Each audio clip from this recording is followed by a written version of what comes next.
है, तुम जरा कॉन्सेप्ट समझो है क्या। हाइड्रोकार्बन पढ़ लें हम। हाइड्रोकार्बन होता है कार्बन और हाइड्रोजन से बनने वाले यौगिक। बहुत सारे यौगिक हो सकते हैं लाखों की संख्या में, लेकिन हमें सिर्फ पढ़ने हैं ये 6 यौगिक। एक तो मैथेन और C2H6 एथेन, और फिर आ जाता है C2H4 एथीन या एथिलीन। एथीन आयुर्वेदी नाम होता है, एथिलीन साधारण नाम होता है। और C2H2 ये होता है एसिटिलीन। और जी इसके बाद C6H6 बेंजीन और C6H5CH3 मतलब बेंजीन का फॉर्मूला होता है ये, और टालोइन का फॉर्मूला जो होता है वो होता है ये। तो हमें बेंजीन और टालोइन ये पढ़ने हैं। मतलब ये तो है मैथेन, ये है एथेन, और ये है एथिलीन, ये है एसिटिलीन, ये है बेंजीन। कल तुम्हें साल लिखवाया था तो सारी चीज़ें दिख रही होंगी उसमें। ये है टालोइन। बस यही चैप्टर होता है। अब इनका करना क्या होता है। मैथेन, जब मैथेन हेडिंग डालेंगे हम तो सबसे पहले लिखेंगे प्रयोगशाला विधि उसकी। प्रयोगशाला विधि, देखो मैथेन 1000 तरीके से बनाई जा सकती है, लेकिन प्रयोगशाला विधि एक ही होती है जो किसी ने पहली बार प्रयोगशाला में मैथेन गैस बनाई होगी। प्रयोगशाला विधि वो होती है, वरना मैथेन बनाने की कोई और विधि भी हो सकती है, लेकिन प्रयोगशाला विधि दुनिया में एक ही होती है जो कल तुमने लिखी थी कि जब किसी सोडियम एसीटेट को, ये है CH3COONA, सोडा लाइम के साथ गर्म करते हैं, CaO ये उपस्थित रहता है तो मैथेन गैस बनती है और Na2CO3 अलग निकल जाता है। ये प्रयोगशाला विधि है। प्रयोगशाला विधि के बाद में, प्रयोगशाला विधि के बाद में फिर आती है विधि। विधि में जिस किसी की भी विधि आएगी तो उसमें हिंदी लिखी जाएगी, उसका चित्र आएगा, ठीक है जी, कि क्या क्या काम हो रहे होते हैं। फिर विधि के बाद में आ जाते हैं उसके भौतिक गुण। भौतिक गुण के बाद में आते हैं रासायनिक गुण, और फिर आ जाते हैं उपयोग। ये 5 चीजें हम हर किसी के साथ करेंगे, इसके साथ भी, इसके भी, इसके भी, ये भी। जैसे हम ये बनाएंगे एथिलीन हेडिंग डालेंगे तो उसके नीचे हेडिंग डाल देंगे एथिलीन बनाने की प्रयोगशाला विधि। फिर उसके बाद आ जाएगी विधि जिसमें चित्र बनेगा। फिर आ जाएंगे उसके भौतिक गुण। भौतिक गुण क्या होते हैं कि किस रंग की है, ठोस है, द्रव है, कितना भार होता है, किस में घुलनशील है, किस में घुलनशील नहीं है, विषैली है या नहीं है, कैसा उसका रंग है, ये सारी चीज़ आती है भौतिक गुण में। रासायनिक गुण में किससे अभिक्रिया करेगी, किससे नहीं करेगी, रासायनिक अभिक्रियाएं होंगी वो, तो वो रासायनिक गुणों का उपयोग कि इसका यूज कहाँ कहाँ है, किस जगह पर यूज की जाती हैं, तो वो उसका उपयोग आ जाएंगे रियल लाइफ में कहाँ कहाँ यूज हो जाएंगे। तो ऐसे मैथेन का होता है, एथेन का भी होता है, एथिलीन का, एसिटिलीन का, बेंजीन का और टालोइन का। यहाँ पढ़ेंगे वो चैप्टर खत्म हो जाएगा। इसके बाद एक छोटे से 2-3 टॉपिक और होते हैं, वो वैसे हर किसी को पता होते हैं। अम्लीय वर्षा किसे कहते हैं, पर्यावरण में प्रदूषण कैसे कैसा होता है, तो पर्यावरण प्रदूषण वाले भी कुछ आ जाता है, तो वो सबको पता होता है छोटी क्लासों में, फिर भी दोबारा बता देंगे कि ग्लोबल वार्मिंग क्या होती है, ग्रीन हाउस प्रभाव क्या होता है, अम्लीय वर्षा क्या होती है, तो ये सब भी इसी में होता है। उसके बाद तुम्हारी केमिस्ट्री कंप्लीट रूप से खत्म हो जाएगी, ठीक है जी। तो अभी जो तुमने पढ़ा है वो मैथेन बनाने की प्रयोगशाला विधि है, वो कल हो गई है। विधि उसका चित्र बना लिया था, उसकी हिंदी लिख ली है तुमने। फिर उसके बाद हेडिंग क्या आ जाएगा, भौतिक गुण। भौतिक गुण का मतलब मैथेन के भौतिक गुण, फिर रासायनिक गुण, फिर उपयोग, ऐसे करके तो लिखेंगे। हेड डाल देंगे भौतिक गुण। हाँ जी, मैथेन के भौतिक गुण।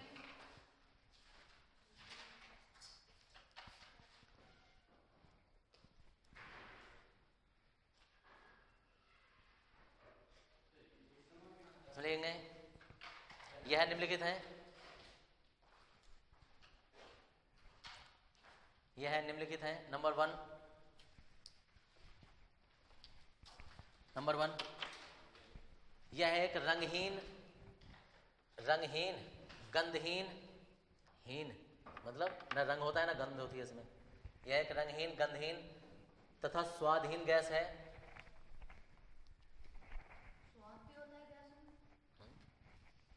स्वाद का नहीं पता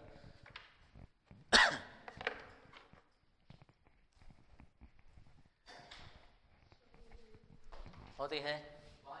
नंबर नेक्स्ट, यह वायु से हल्की होती है, यह वायु से हल्की होती है, यह वायु से हल्की होती है। हाँ,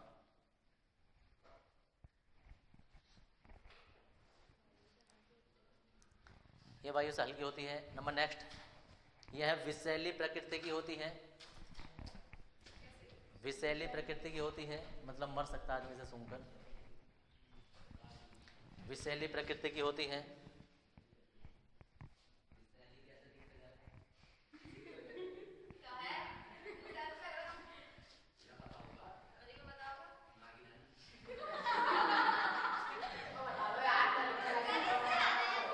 खाली जगह छोड़ दो, इंटर में भर लियो।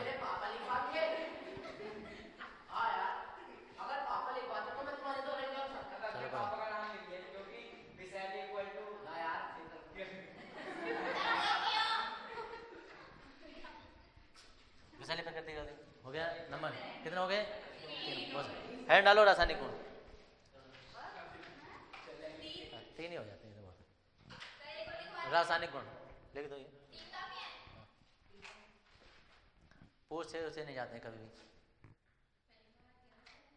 इसने इसे याद रखना, मैथेन गैस को ना मार्स गैस भी कहते हैं, अलग से याद करके लिख लेना।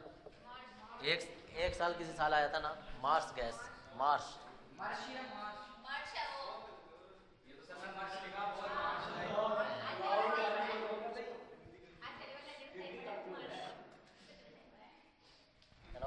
या मार्स कैसे भी आ जाए, क्योंकि वो ऐसा होता है ना, ये है तो मार्स भी हो सकता है, मार्स भी, इसलिए देख लेना एग्जाम में जो भी आए मार्स गैस या मार्स गैस से कभी आ जाए तो कंफ्यूजन हो जाए। मार्स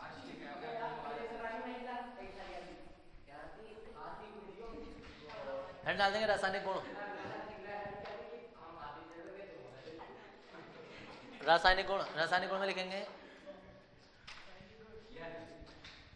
नंबर 1 रासायनिक गुण में आ जाता है क्लोरीन से क्रिया।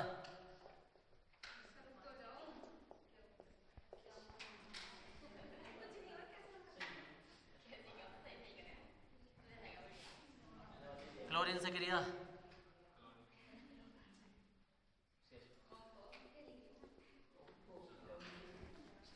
देखो भाई, जलाने पर तीसरा आ जाता है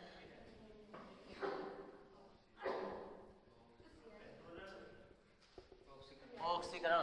देखो ये जितने भी नाम डाले ना, इसमें रासायनिक अभिक्रिया होगी। रासायनिक अभिक्रिया होने का मतलब है कि मैथेन के, देखो क्लोरीन से क्रिया का मतलब है कि मैथेन को क्लोरीन के साथ गर्म करेंगे, अभिक्रिया करेंगे उसकी, और अभिक्रिया गर्म नहीं करेंगे, सीधी सीधी अभिक्रिया करेंगे सूर्य के प्रकाश की उपस्थिति में। सूर्य के प्रकाश की उपस्थिति में होता क्या है, एक H निकल जाएगा और एक Cl इससे जुड़ जाता है, CH3Cl, और एक H और एक Cl जो है ना ये HCl बना देते हैं। इसका नाम क्या हो गया?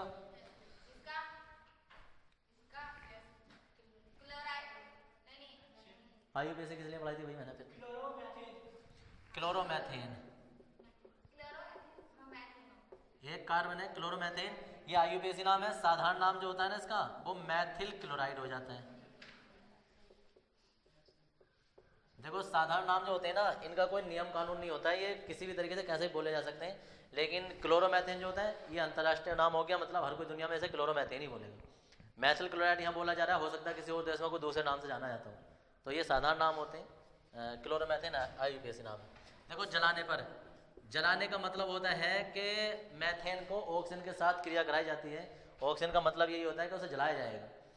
कभी भी किसी भी चीज़ में जब आग लगती है तो आग तभी लगती है जहाँ ऑक्सीजन होती है, अगर वहाँ ऑक्सीजन नहीं होगी ना तो वहाँ आग नहीं लगेगी, कार्बन डाई आग बुझा देती है, समझ गए?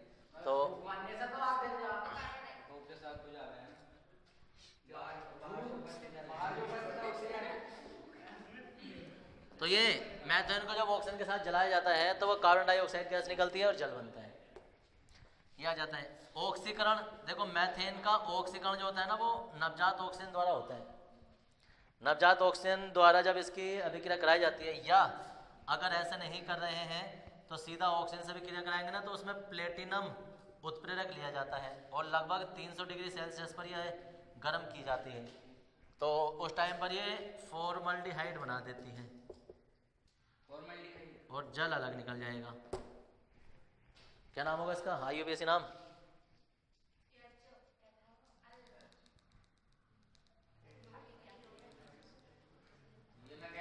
एक चैप्टर पहले जो आईयूपीएसी पढ़ाई है 250 नाम करवा दिए लगभग हमने, वो जबरदस्ती भाग रहे हैं। हाँ भाई लड़कों में से किसी को भी भाई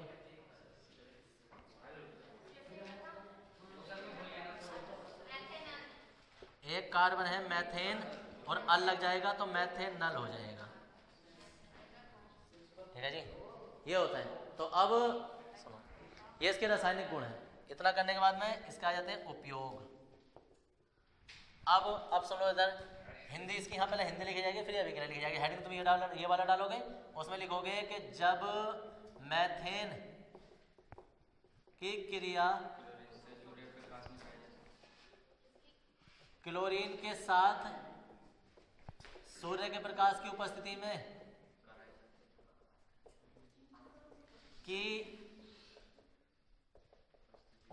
में कराई जाती है,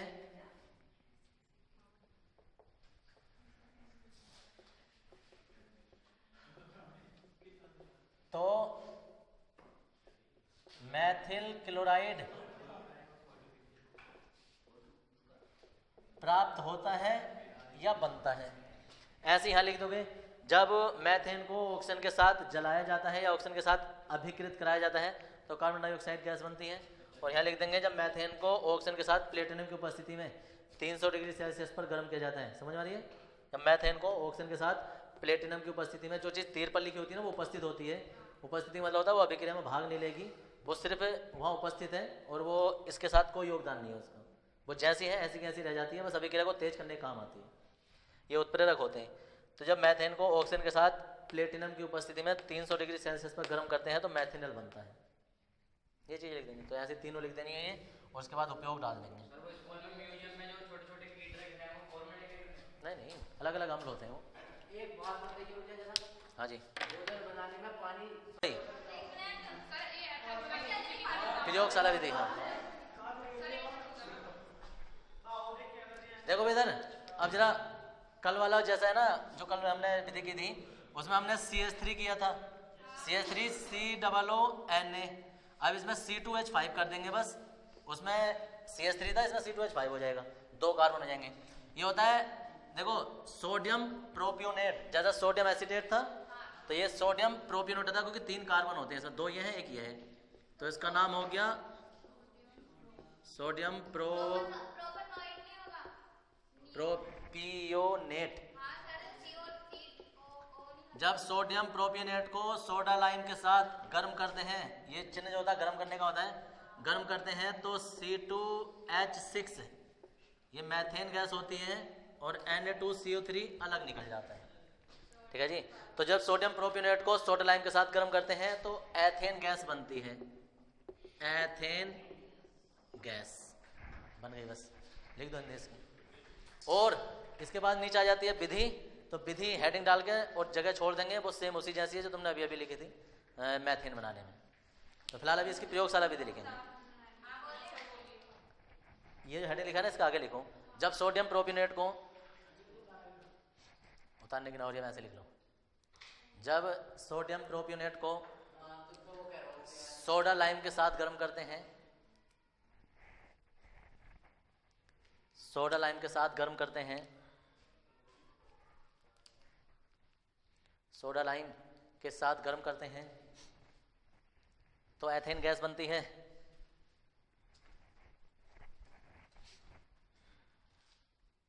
अब सुन लो भाई इधर, ये तो थी प्रयोगशाला विधि।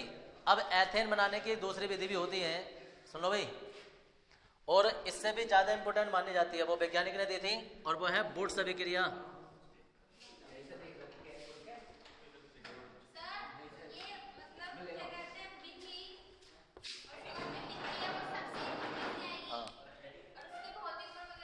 अभी लिखाएंगे, इसके बाद लिखेंगे। बोर्ड सुन लो एक मिनट, अभी बोर्ड्स अभिक्रिया, बोर्ड्स अभिक्रिया में भी हम एथेन ही बनाएंगे, लेकिन ये किसी दूसरे तरीके से बनाएंगे। और वो कैसे बनती हैं कि अभी बाद में, भौतिक गुण रासायनिक गुण अभी बाद में। देखो इधर, ये जब क्या है, मैथिल क्लोराइड, जब मैथिल क्लोराइड को सोडियम के साथ गर्म करते हैं और किसकी उपस्थिति में, शुष्क ईथर की उपस्थिति में, हाँ जी ईथर की उपस्थिति में, तो होता क्या है कि ये भी 2 लिए जाते हैं और ये भी 2 लिए जाते हैं, ऐसा करके, और ये भी 2, तो यहाँ से Na और Cl अलग निकल जाता है और CH3 आपस में जुड़ जाते हैं, मतलब CH3 और ये CH3 क्या हो जाएगा मिलके, C2H6 और यहाँ हो जाता है NaCl 2 बार, ये बन गई एथेन। तो अब परिभाषा क्या है कि जब मैथिल क्लोराइड को सोडियम के साथ शुष्क ईथर की उपस्थिति में गर्म करते हैं तो एथेन गैस प्राप्त होती है। यह अभिक्रिया बुट्स अभिक्रिया कहलाती है।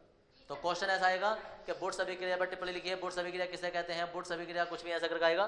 तो तुम्हें ये सब लिखना है, पहले हिंदी लिखोगे फिर अभिक्रिया लिख दोगे। ये 2 मिनट। ईथर भी द्रव्य होता है, जो ईथर नहीं होता, ईथर अलग, सब ऐसे लिखवा। इसमें लेंगे जब मैथिल क्लोराइड को सोडियम के साथ,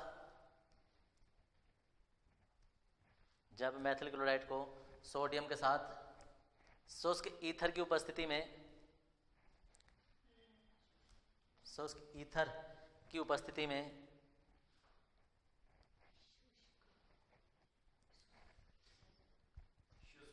शुष्क ईथर की उपस्थिति में गर्म करते हैं,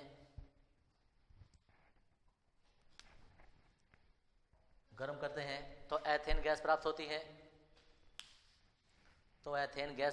है।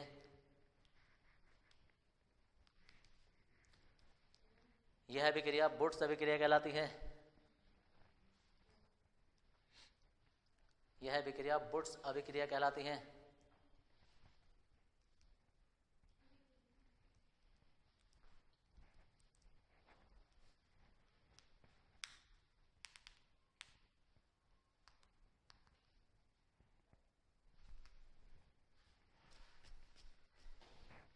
यह अभिक्रिया बुट्स अभिक्रिया कहलाती है और ये लिख देंगे अभिक्रिया। बोलो मत भाई। जब सोडियम, देखो कोलवे अभिक्रिया है और अभिक्रिया होती है जब सोडियम एसीटेट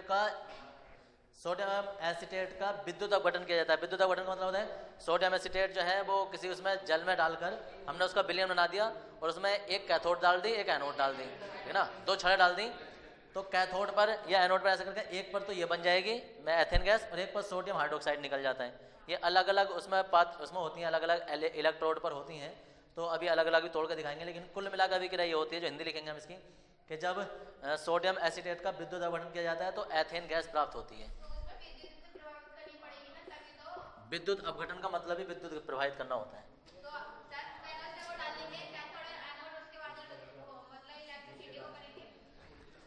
देखो विद्युत अपघटन में ना सारी चीज आ जाती है कि हमने उसमें वो भी डाला होगा, तार भी कनेक्ट किए होंगे, तो यही सप्लाई दी होगी, सब कुछ करने के उस क्रिया को विद्युत अपघटन कहते हैं। वो हम विधि नहीं बता रहे। अब हाँ, अरे सुन तो लो। अब एनोड पर देखो क्या हो रहा होगा, CH3COO Na। जैसे हमने इसमें विद्युत धारा प्रवाहित की होगी ना,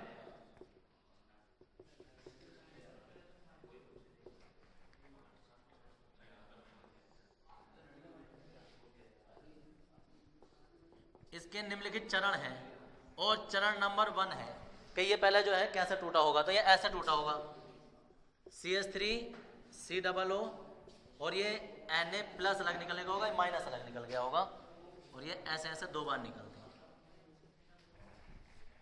समझ गए जी। ये जो 2 थे ये ऐसे टूट गए, माइनस अलग हो गया, प्लस अलग हो गया।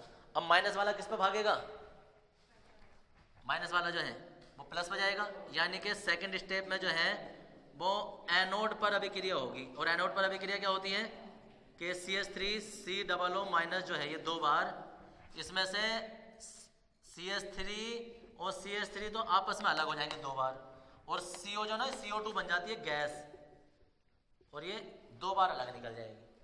दिख रहे हैं CO2, तो ये CO2 अलग निकल गई, एथेन यहाँ बन गई। कहाँ बनी है, एनोड पर। कैथोड पर भी अभिक्रिया हो रही होगी तीसरे स्टेप में, और कैथोड पर क्या हो रहा होगा, कैथोड पर कौन भागेगा, प्लस वाला। तो कैथोड पर जो है ये Na जाएगा और Na जो है ना वो जल में घुलेगा और जल में घुलकर ये NaOH बना देगा। और क्या कैसे बनाएगा, क्योंकि H प्लस होते हैं OH माइनस होते हैं, तो ये क्रिया करेगा NaOH।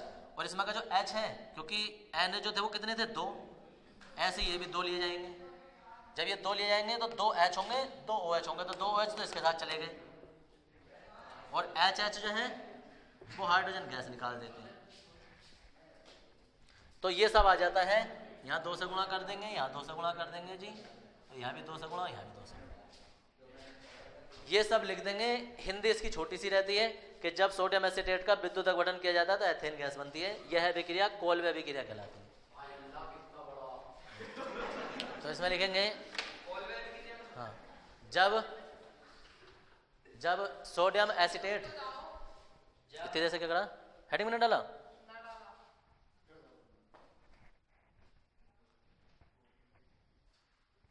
जब सोडियम एसीटेट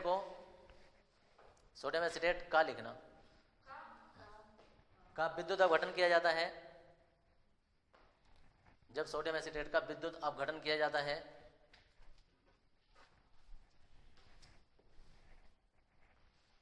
विद्युत अपघटन किया जाता है तो एथेन गैस बनती है। तो एथेन गैस बनती है। यह अभिक्रिया कोल्बे अभिक्रिया कहलाती है।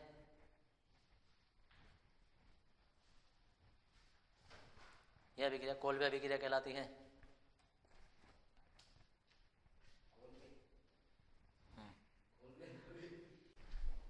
ये ऐसा कैसे हो जाएगा कि यहाँ जल निकल जाएगा? ये जल नहीं होगा ना, CO2 होगा।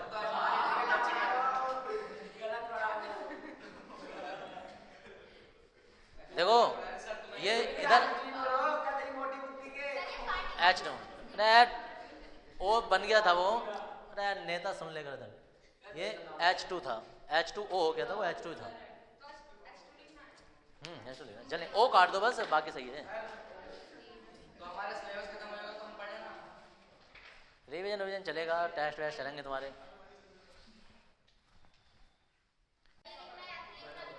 हाँ, देखो अब बात आ जाती है, जो एथेन थी हमारे, तो वो उसके भौतिक गुण और रासायनिक गुण छुट गए थे ना। अरे सुनो इधर, भौतिक गुण रासायनिक गुण छुट गए तो छुटे नहीं है, जो मैथेन के है ना वही एथेन के। उसमें से क्लोरीन से क्रिया करोगे तो वो उससे यही चीज बन जाती है सब, तो वो लगभग सेम रहते हैं, वो आएंगे नहीं उसके इतने, और उपयोग भी इसके वही रहेंगे कि इसमें कार्बनिक यौगिकों के निर्माण में, उद्योगों में सेम रहता है।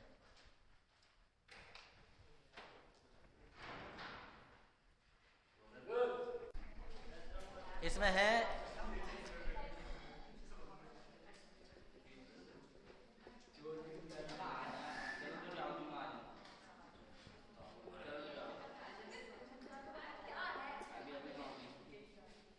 जब एथिल अल्कोहल को सांद्र H2SO4 की उपस्थिति में 170 डिग्री सेल्सियस पर गर्म करते हैं तो एथिलीन गैस बनती है और साथ में जल अलग निकल जाता है। ठीक है जी, ये प्रयोगशाला विधि है, लिख देंगे। जब एथिल अल्कोहल को सांद्र H2SO4 की उपस्थिति में, जब एथिल अल्कोहल को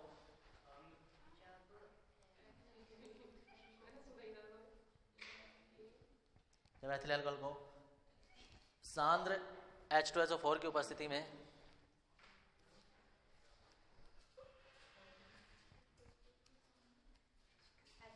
सांद्र H2SO4 की उपस्थिति में 170 डिग्री सेल्सियस पर गर्म करते हैं, 170 डिग्री सेल्सियस पर गर्म करते हैं तो एथिलीन गैस बनती है। तो एथिलीन गैस बनती है।